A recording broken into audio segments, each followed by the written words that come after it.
Makassar. DimensiTVNews.com.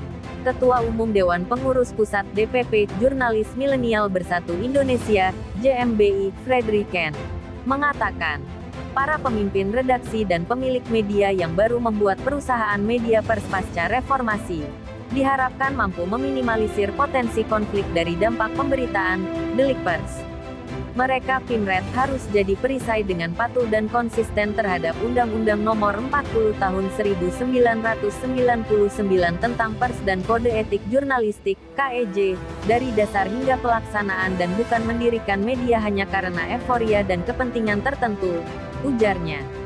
Hal itu dikemukakan Fredri yang juga Direktur Eksekutif Lembaga Pelatihan Pers dan Kehumasan Pinisi Pers Multimedia Training Center P2MTC, saat menjadi trainer tunggal pelatihan jurnalistik untuk Pimret, calon Pimret dan pemilik media dari kalangan LSM, pengacara, akademisi dan jurnalis dengan tema Sare Media Management Knowledge for Pimret, di kampus P2MTC Ruko Mall Tanjung Bunga Makassar, Sabtu.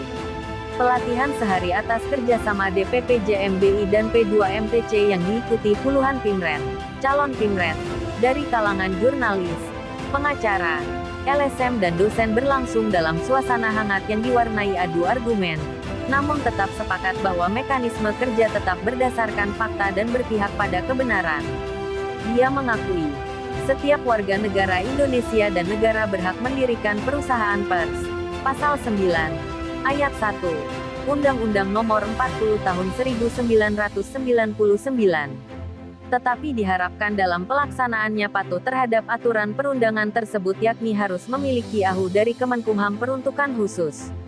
Bukan AHU perusahaan kontraktor dan lainnya yang tidak berhubungan dengan pers dicantumkan sebagai AHU perusahaan atau yayasan media. Selain itu, harus ada box redaksi yang mencantumkan nama media, nama Pimret serta alamat redaksi.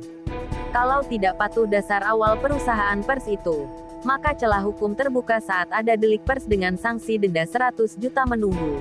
Pasal 18, Ayat 3, Undang-Undang Nomor 40 Tahun 1999.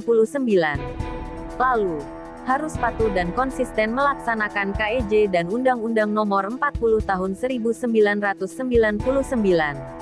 Terutama saat pelaksanaan agenda setting yang bersifat khusus, kontrol sosial, framing serta pembentukan opini publik.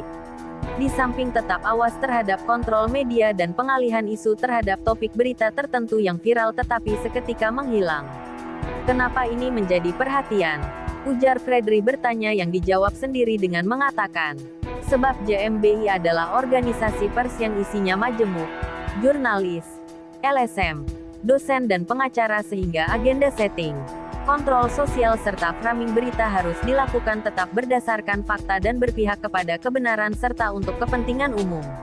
Menjawab cara meminimalisir kemungkinan terjadi delik pers maupun untuk meringankan kerja tim LBH Pers JMBI dalam membantu anggotanya jika bermasalah hukum, dengan cara selektif hanya menerima anggota yang perusahaan medianya sudah berahu.